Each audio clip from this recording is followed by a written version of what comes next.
Anxiety, depression, depersonalization, fucking OCD, all those mental disorders. Stress. Let me explain something to you guys, okay? In the ocean, all the organisms that first existed before humans did not have the ability to talk like we do. So they did not have a central nervous system, which is a nervous system that operates the brain. They had what's called an enteric nervous system. If you look up the enteric nervous system, that is, here's the definition. The enteric nervous system, or the ENS, actually this one's calling it the intrinsic, but I've heard it as the enteric, is one of the main divisions of the nervous system that consists of mesh-like systems of neurons that govern the function of the gastrointestinal system. What is that saying? Okay, so a system of nerves that runs the gastrointestinal system, that governs the function of the gastrointestinal system, or aka a system of nerves that operates your digestive tract. How it is usually referred to as a separate from the autonomic, I do not know if I said that right, nervous system, since it has its own independent reflex activity. It has its own independent reflex activity.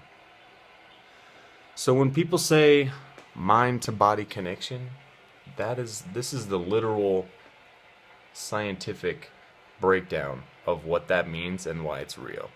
Is because you have two nervous systems. Your enteric nervous system, which is the first thing that was in evolution, and then as we evolved to be able to talk and have brains, we developed a central nervous system. Your central nervous system and your enteric nervous system work together, but they don't only work together.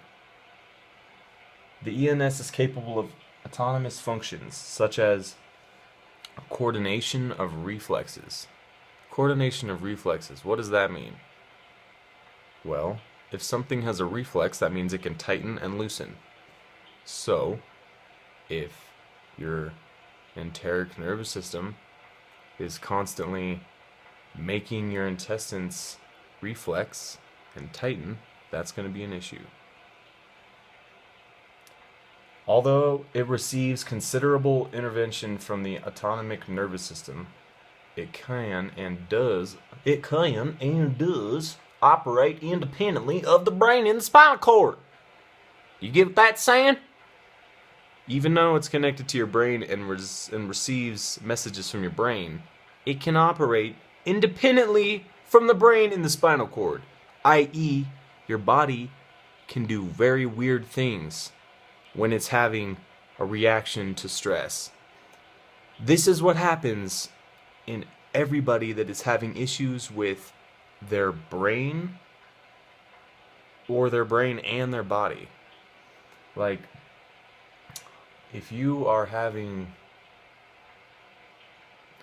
an issue with your nerves and your chest tightens up or your stomach tightens up or some part of your torso tightens up, that is your enteric nervous system having a response to the stress signals that your brain is sending it, and that is it acting independently from your central nervous system once you tell it, stop, I'm scared, or whatever. That's how it works.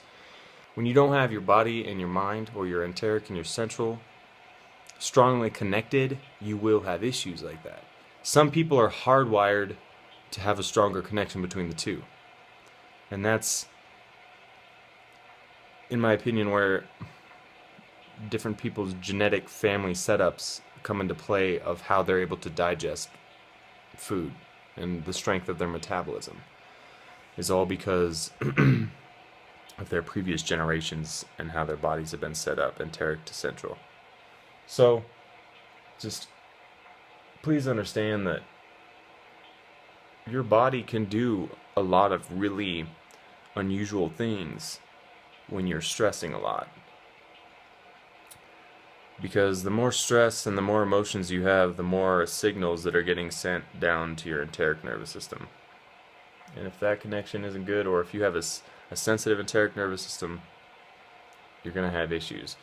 See, the issue I have is my enteric nervous system is fucking, it's either sensitive or it's like just, it just has a faulty connection or something, because it likes to basically have a mind of its own a lot, in the way that it is always reflexing and tightening. So it's like, if you can imagine 400 hands always grabbing around my intestines, basically from the top to bottom, people holding onto my intestines and squeezing them tight. That's basically what it's like all the time. So I gotta fucking work hard at getting my enteric nervous system to basically calm down and shut off. And that's like, they had me on medication for a while called hyoscyamine, and it's basically an intestinal relaxant, which is the same thing, which does exactly what I'm saying, is it puts your enteric nervous system asleep. It puts it to sleep, which is the same thing that marijuana does. So yeah, just I would encourage you to look up the enteric nervous system, and I mean, it's a pretty good question why this shit hasn't been more prevalent in like school. Like I know about the central nervous system pretty easily, but no one ever taught me about the enteric nervous system and the fact that they're connected.